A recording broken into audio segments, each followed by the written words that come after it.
नमस्कार, मैं शिवानी रतूड़ी आर्यव्रत टाइम्स में आपका स्वागत करती हूँ। बिहार में विधानसभा चुनाव की सरगर्मी जैसे जैसे बढ़ रही है, इंडिया गठबंधन ने अपने तेवर और तीखे कर लिए हैं। मतदाता सूची पुनरीक्षण को लेकर पहले से हमलावर महागठबंधन ने अब निर्णायक लड़ाई की तैयारी कर ली है। शनिवार को नेता प्रतिपक्ष तेजस्वी यादव की अगुवाई में पटना स्थित एक पोलो रोड पर हुई महागठबंधन की समन्वय समिति और उप समितियों की मैराथन बैठक में बड़ा फैसला लिया गया है। अब महागठबंधन के तमाम नेता बूथ स्तर तक पहुंचकर जनता को मतदाता सूची पुनरीक्षण की हकीकत से रूबरू कराएंगे। बैठक सुबह 11 बजे शुरू हुई और शाम 5 बजे तक चली। 6 घंटे की इस गहन चर्चा में महागठबंधन की सभी प्रमुख पार्टियों के नेता मौजूद रहे। इस दौरान सिर्फ आरोप प्रत्यारोप नहीं हुए बल्कि ठोस रणनीति का खाका भी तैयार किया गया। गठबंधन नेताओं ने दावा किया कि चुनाव आयोग के उस बयान में कोई दम नहीं है जिसमें कहा गया कि राज्य में 74% फॉर्म जमा हो चुके हैं। महागठबंधन का आरोप है कि सच्चाई क्या है, सच्चाई इससे कोसों दूर है, यानी कि सच्चाई का सामना वो लोग करवाएंगे। महागठबंधन का आरोप है कि सच्चाई इससे कोसों दूर है और आयोग जानबूझकर गलत आंकड़े पेश कर रहा है। महागठबंधन नेताओं के एक स्वर ने कहा कि एनडीए सरकार मतदाता पुनरीक्षण के पीछे राजनीतिक चाल चल रही है। उनका कहना है कि वह कवायद सिर्फ विपक्षी वोटरों को सूची से बाहर करने का हथकंडा है। एक वरिष्ठ नेता ने तीखे लहजे में कहा, एनडीए को हार का डर सता रहा है, इसलिए वो जनादेश से पहले सूची से ही लोगों को हटा देना चाहते हैं।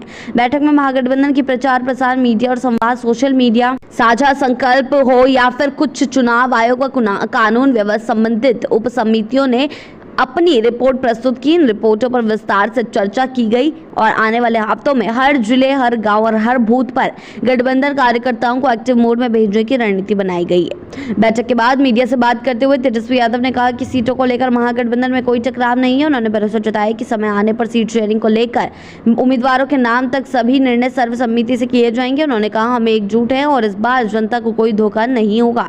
हमारा मकसद लोगों को वोटर लिस्ट में हो रहे खेल से आगाह करना है और यह काम बूथ स्तर से ही शुरू होगा।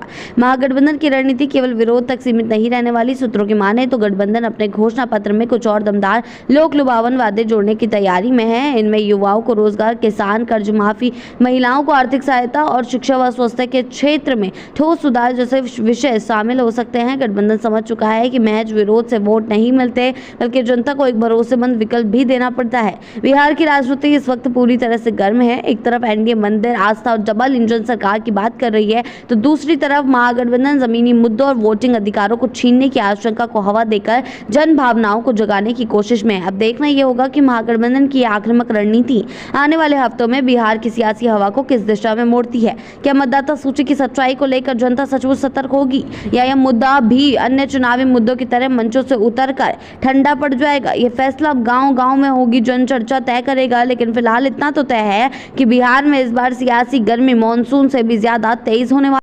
ऐसी ही अपडेट्स के लिए जुड़े रहें आर्यव्रत टाइम्स के साथ ही चैनल को सब्सक्राइब करना ना भूलें और हमारी फेसबुक और वेबसाइट के साथ भी जरूर जुड़ें।